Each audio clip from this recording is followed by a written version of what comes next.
Bussy Ananda ஒரு வழியாக கைது செய்ய போகிறாங்க. கரூர் கோரம் தொடர்பாக புஷி ஆனந்தியும் சிடிஆர் நிர்மல்குமாரையும் கைது செய்யணும் அப்படின்னு சொல்லியிருந்தாங்க. ஆனால் 2 பேருமே தலைமறைவாகிட்டாங்க. எதுக்காக கைது பண்ணணும்னு கேட்டிங்கன்னா, ஐடி விங்கில் நிர்மல்குமார் சார்பாக 12 மணிக்கு விஜய் வருவார்னு சொல்லிட்டு போட்டிருப்பாங்க. அதே மாதிரி ஆனந்தும் என்ன சொல்லியிருப்பார்னா 12 மணி அளவில் விஜய் வருவார் அப்படின்னு சொல்லிட்டு பேட்டிகளை சொல்லியிருப்பார்.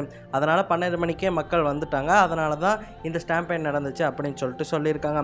அதனால் 2 பேரையும் கைது பண்ணக்கூடிய நடவடிக்கையில் ஈடுபட்டாங்க. ஆனால் 2 பேருமே தலைமறைவாகிட்டாங்க. தலைமறைவில் இருக்கும்போதே அவங்க உயர்நீதிமன்றத்தில் போய் முன்ஜாமீனுக்கு வழக்கு பதிவு பண்ணியிருந்தாங்க. இப்போ நீதிமன்றம் அந்த முன்ஜாமீன் வழக்கை தள்ளுபடி பண்ணிட்டாங்க. அதாவது ஆனந்த் அவர்களையும் சிடிஆர் நிர்மல்குமார் அவர்களையும் கைது பண்ணுவதற்கான நடவடிக்கை எடுக்க சொல்லி நீதிமன்றம் சொல்லியிருக்காங்க. இதில் ஆனந்த் தரப்பு வாதம் தான் கொடுமையிலும் கொடுமை. என்ன சொல்லியிருக்காங்கன்னா, இந்த ஈவெண்ட்டை நான் ஆர்கனைஸ் பண்ணல, என் மேலே நீங்கள் கேஸ் போட முடியாது, ஆர்கனைஸ் பண்ணது கரூர் மாவட்ட செயலரான மதியழகன். கரூர் மாவட்ட செயலாளர்கள் மதியழகனையும் பொன்ராஜையும் ஆல்ரெடி பிடிச்சிட்டிங்க, இனிமேல் என்ன பிடிக்காதீங்க அப்படின்னு சொல்லிட்டு அவங்க தரப்பு வாதமான வைக்கப்பட்டிருக்கு.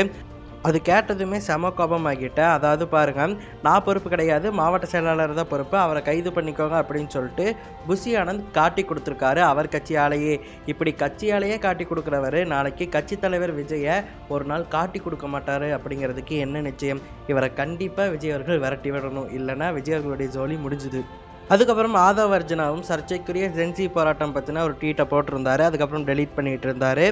அதையும் நீதிமன்றம் கவனித்து ஏன் அவர் மேலே இன்னும் நடவடிக்கை எடுக்கல, உடனடியாக நடவடிக்கை எடுங்க அப்படின்னு சொல்லியிருந்தாங்க. இதன்படி தாவேக்காவின் முக்கிய புள்ளிகளாக இருந்த ஆதவ் அர்ஜுனா, சிடிஆர் நிர்மல்குமார், ஆனந்த் 3 பேருமே கைது செய்யப்படவிருக்கிறாங்க. விஜய் அவர்கள் கைது செய்யப்படுவாரா அப்படிங்கிறது இப்போ வரைக்கும் நமக்கு தெரியல. பொறுத்திருந்து பார்ப்போம்.